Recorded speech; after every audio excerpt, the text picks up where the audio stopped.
Hello and welcome back to Project 380. In this video I'm going to be installing a boost gauge.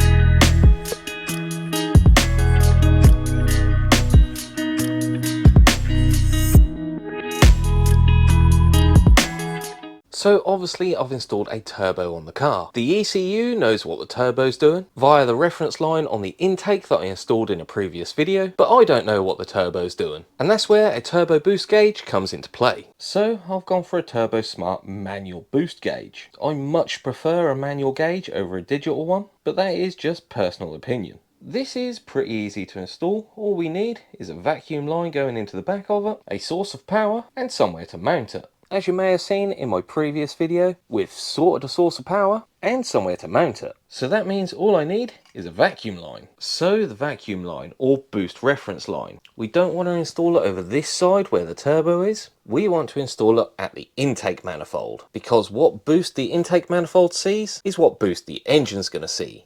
As between the turbo and the intake there is obviously restrictions. So being in the intake manifold is going to be a true reading on the boost gauge. Now I do have the Skunk 2 inlet manifold, so this is going to be a little bit different. But if you were using the standard 1.8 manifold, there is a vacuum port right up the top here, near the throttle body, which you can connect that vacuum line to. But as for the Skunk 2 manifold, my tuner has advised me to use one of the front ports here. So I have installed a barb fitting there. The Turbosmart boost gauge kit does come supplied with some clear vacuum hose. But I'm not going to be using this at this stage of the install. This will come later. I'm going to be using this black overbraid for a little bit extra protection and to fit with the look of the engine bay.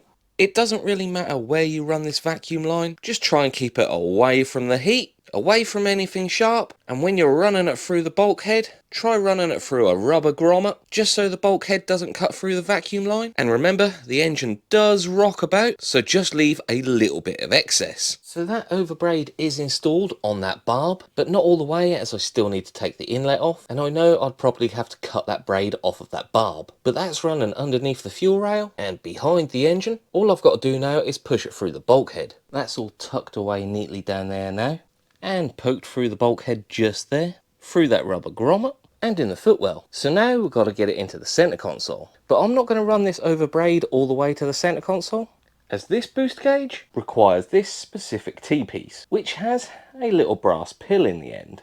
Now this part is quite important. This pill is required to restrict a little bit of airflow, but not pressure, just so this gauge doesn't do anything funny. Because I'm running the fuel pressure regulator and the map reference line out of different ports on the intake, and the boost gauge at the front, all by itself, I don't actually require a T. So that's why I've put a length of pipe on the end and blocked it off with a bolt. So that vacuum line I've just ran is going to go in the T here, and then from the port with that brass fitting in it to the boost gauge. Just like that. So from the engine up to the T-piece, blocked there, but the part of the T with the brass fitting, straight to the boost gauge. Now obviously that's just an example, but I'm actually going to be cutting this up, running a longer piece of the clear tube from the gauge here, down through the centre console to about here somewhere, where I'm going to place that T. As I really don't need any more stuff behind there, so having the T out of the way will clear me a bit more space behind here. This clear tube is a pain to get on the T. To make it easier, I just took a heat gun to the end, heated up for about 5 seconds, and it went on nice and easy. Now the reason you need the clear tube instead of the overbraid is because the fitting on the back of the boost gauge is a slightly different size, and it needs a really tight fit. So that's the black overbraid shortened down. I'm going to tuck that up out of the way now, and fed it through the centre console and through my JAS performance panel with a little bit of excess. That's going to allow me to take this panel in and out easily. So now all I've got to do is connect this line up to the boost gauge using a little bit of heat, just like that. Make sure the vacuum line is all the way onto the boost gauge, as you really don't want that popping off behind your dashboard. Then I've run the wires for the light through the dash, and I'll connect them up in a minute. But now the gauge is ready to go in this JAS performance panel. And that's done by pushing it through the panel and then using this bar, 2 nuts and 2 washers to secure it in, just like that. Now all we need to do is supply it power. To do this, you can connect this to any switched live, as in a live that comes on with the ignition. The cigarette lighter is a good one for this, but I don't have that anymore. In the last video I installed a power distribution module down here and an earth block back there. So they're simply connecting up to them. So that's the switched live and the earth connected up and the panel back in place. Now hopefully when I put the key in and turn the ignition on, this boost gauge should light up.